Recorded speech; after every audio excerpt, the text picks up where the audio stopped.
This is Democracy Now!, democracynow.org, The War and Peace Report. I'm Amy Goodman.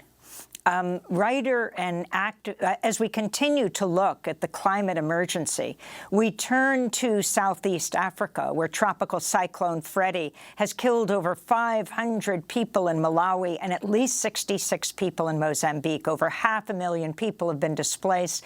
Cyclone Freddy, one of the strongest storms ever recorded in the Southern Hemisphere and the longest-lasting tropical cyclone on record. It first made landfall in Madagascar on February 19th. We're joined by Dipti Bhatnagar, longtime climate justice activist based in Mozambique. She's with Friends of the Earth Mozambique. She lives in Mozambique but is now visiting the Bay Area. We are staying with Bill McKibben of Third Act and 350.org, and Ben Jealous, who's now head of the Sierra Club. Dipti, talk about what's happened in your country, in your region, and how it relates to climate change. Hi, Amy. Hi, everyone. Thanks for having me on. As you've already spoken about, Cyclone Freddy is yet another reminder that climate impacts are not in the future, but very much happening to our communities right now. Almost 1 million people have been affected in Mozambique and 1.6 million across the region. And, you know, this has come on top of what was already a cholera epidemic, what was already flooding happening in southern Mozambique, including affecting my own house in early February. The climate impacts were already happening. So when Cyclone Freddy hit for the first time around the 24th of February, and then it went back out again into the Mozambique Channel and then came back and hit again, you know, this is hitting land that is completely saturated, hitting people that are completely saturated without any kinds of reserves. So the climate impacts are happening right now to people, and it's not just one, it's happening over and over and over again. And climate change is supercharging these cyclones. They're being able to survive longer on land. They're being able to go out again into the ocean and come back in, which is what we saw with Cyclone Idai, the really destructive cyclone in 2019. And now we see this pattern again. This cyclone is one of the most supercharged cyclones. It's lasted the longest, and it has hit Mozambique already twice, and it is affecting people who are already living on the edge, Amy, who have really nothing more to be able to give. They're struggling to survive. And this is why what the IPCC report says about the urgency of the situation is absolutely critical. But we are seeing communities, people that have no historical responsibility for creating this crisis, and they're the ones that are being affected, while the rich countries just continue to undermine historical responsibility and equity while the climate negotiations and the IPCC negotiations are going on. And it's just absolutely heartbreaking to see what is happening on the ground. If you can talk about this report that has just come out today, the IPCC report, and the significance of what they're saying has to happen right now, Dipti. So the IPCC science is very, very clear in talking about this rapidly closing window of opportunity. That is something that we need to take heed.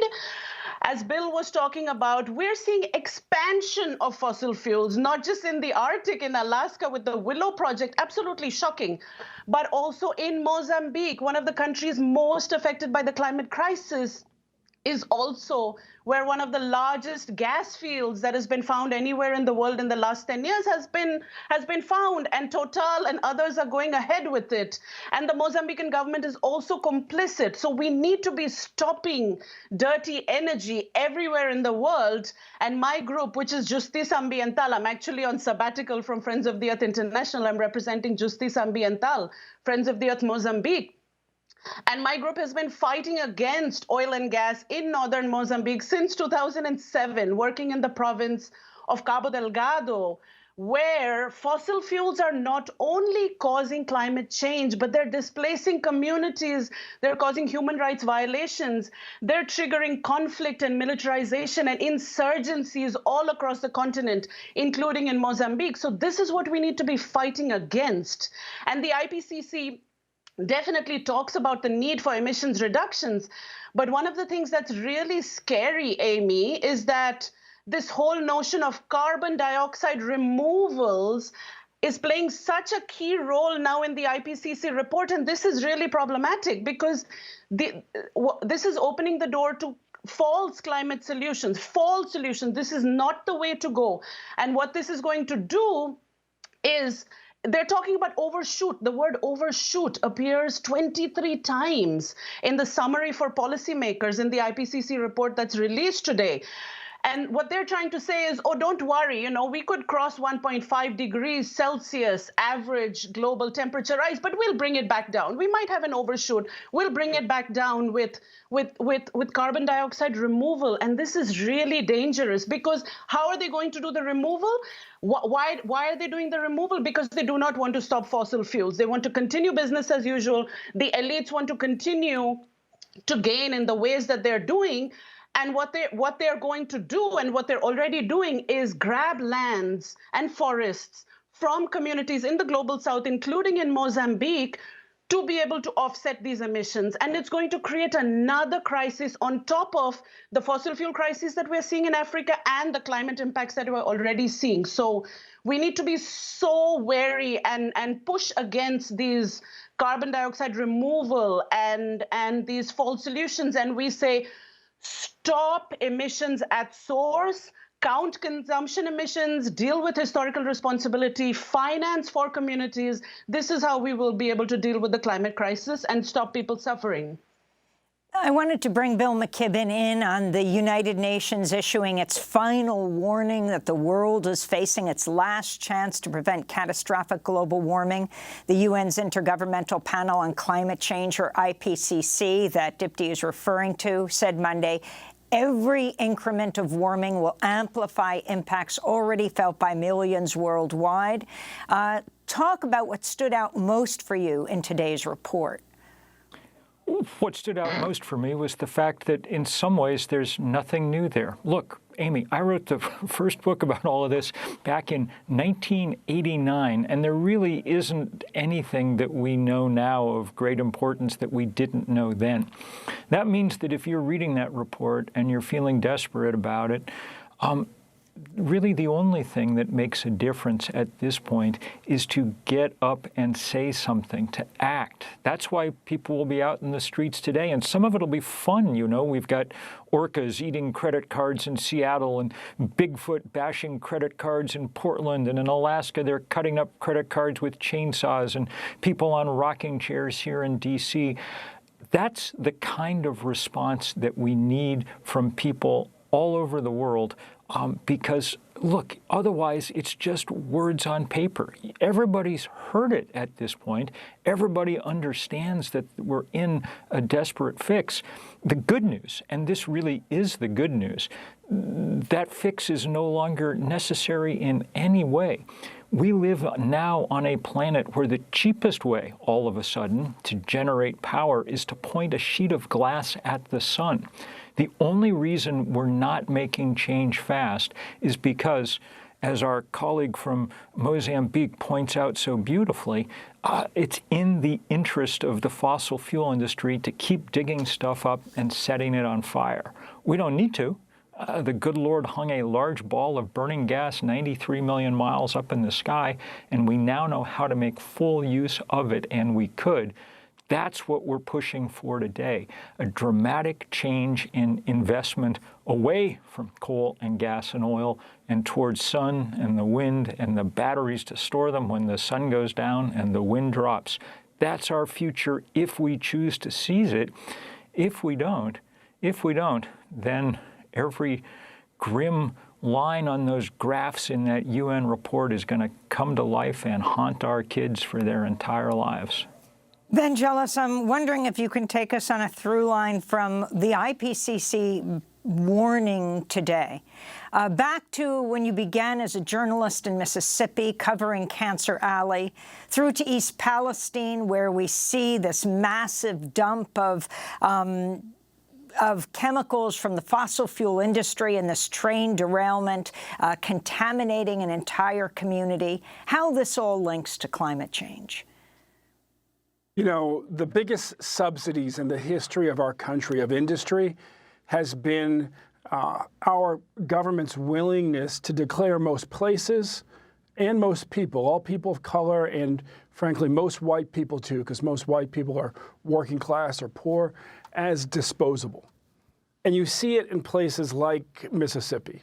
You see it in places like the Gulf Coast of Alabama. When I was a young reporter at the Jackson Advocate newspaper, I was covering the destruction of a community in Columbia, Mississippi, and a group down there called Jesus People Against Pollution that had been formed because a factory that was producing Agent Orange had blown up back in the era of the Vietnam War. And when they cleaned up the chemicals, they put them into 55-gallon steel drums and they buried them in the water table. And here we were 30 years after that, 25 years after that, and kids had tumors, had cancerous tumors over them. You would go not far from there to a pulp mill, and you would see on the way all the forests that were being clear cut. And when you got to the pulp mill, what was coming out so oxidized the cars that if you rubbed your hand across the hoods of the cars, it looked like a Jackson Pollock painting. The paint was just peeling off the cars because of what was coming out of that pulp mill. Well, the same thing was going into these kids' respiratory system. So the little kids, their noses just ran all day, and you knew that was because there was caustic chemicals. And what this all speaks to at the end of the day is what Bill's talking about, is our country's addiction to using, frankly, dangerous petrochemicals in ways that we really don't need to be using them, transporting them in ways that are extremely unsafe, as you see in East Palestine. But it also speaks to our country's addiction, quite frankly, to burning stuff in order to power our country, which is ridiculous. Honestly, it's a better deal for the people of this country if we power our country through renewables on multiple levels.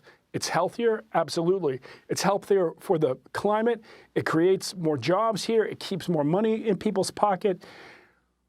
This Inflation Reduction Act has given us a massive amount of capital to actually build the economy of the future. We are within sight of building an economy where we are creating more jobs, frankly, sustaining the planet, than destroying its places and destroying its people, than destroying the planet itself.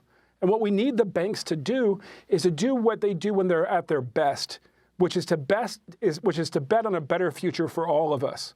Right now, they're betting against all of us by continuing, frankly, to finance our expanding addiction to oil and gas right when it should be shrinking.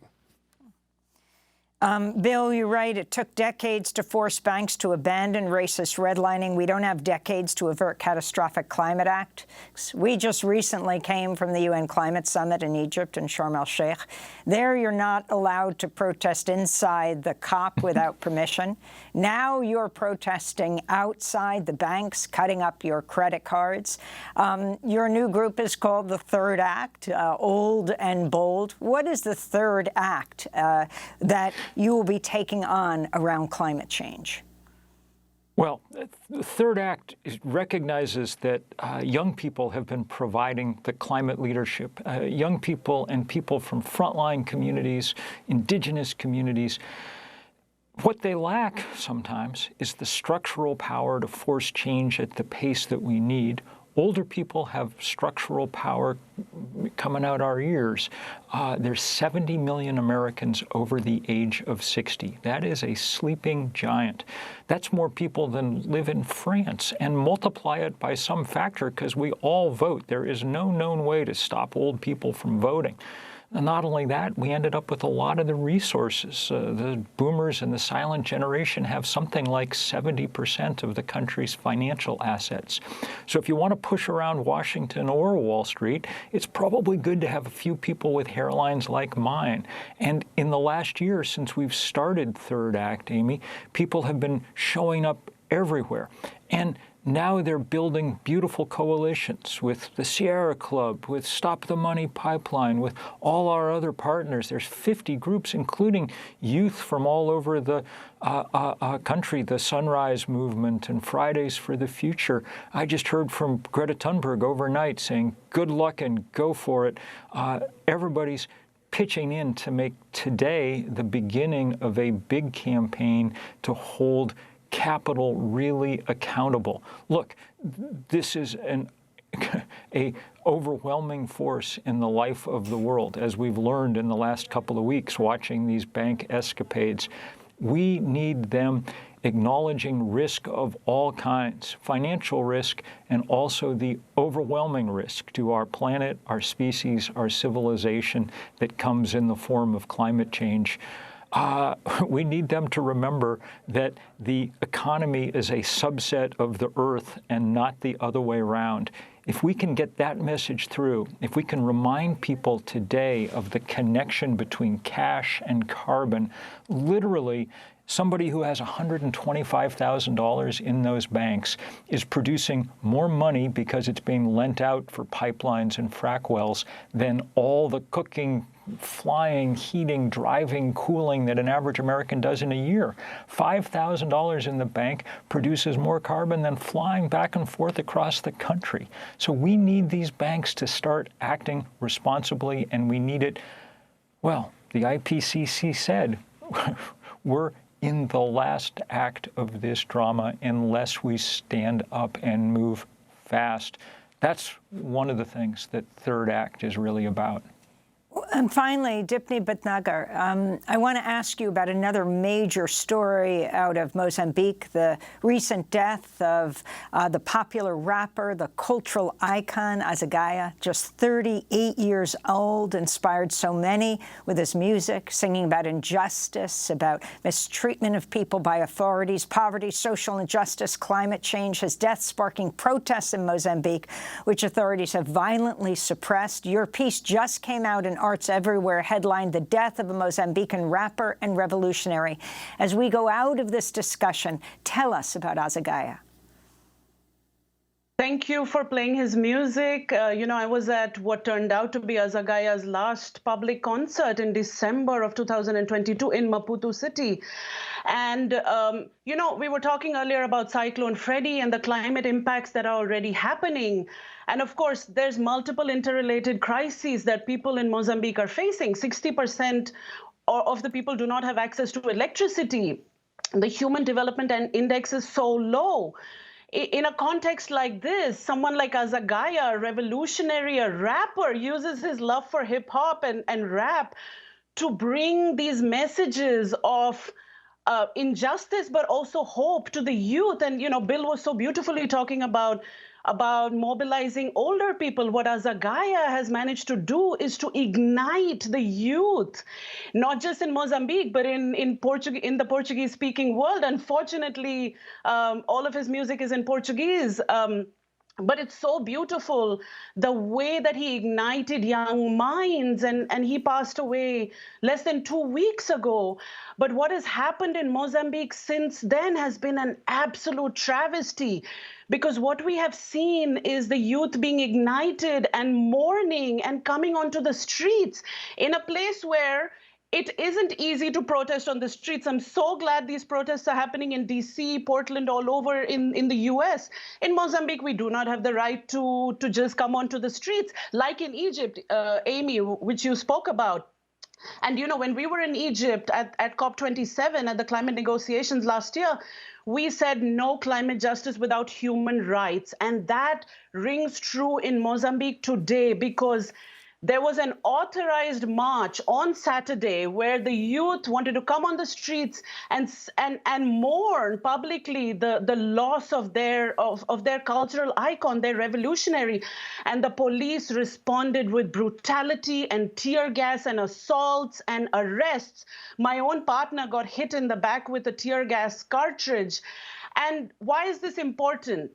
As the crises deepen, people are going to get more and more incensed. The youth is going to get more and more incensed. And we need cultural icons like Azagaia. We need space. We need constructive ways for people to get involved, to be able to organize, to oppose the injustices that are happening. And the powerful know that. The government elites, the corporate elites across the world, they know that people power is what is going to change things, which is why they come out with this brutality and fight back and hit people and throw tear gas on people. But the people of Mozambique, they have shown, the people in Maputo and Beira, which is where Cyclone Idai in 2019 created the most damage. They went on the streets on Saturday and they mourned their cultural icon's death. And they showed that people power, even in a place like Mozambique, is going to be strong. And that is what we need if we are going to confront the crises that are coming. Because the crises are coming and the crises are deepening. So in a place like Mozambique, we need to be prepared, not just how do we stop the crisis, but how are we actually going to deal with it, and how are we going to ignite people, and how are we going to use people power to push back all of these elites and all of this brutality.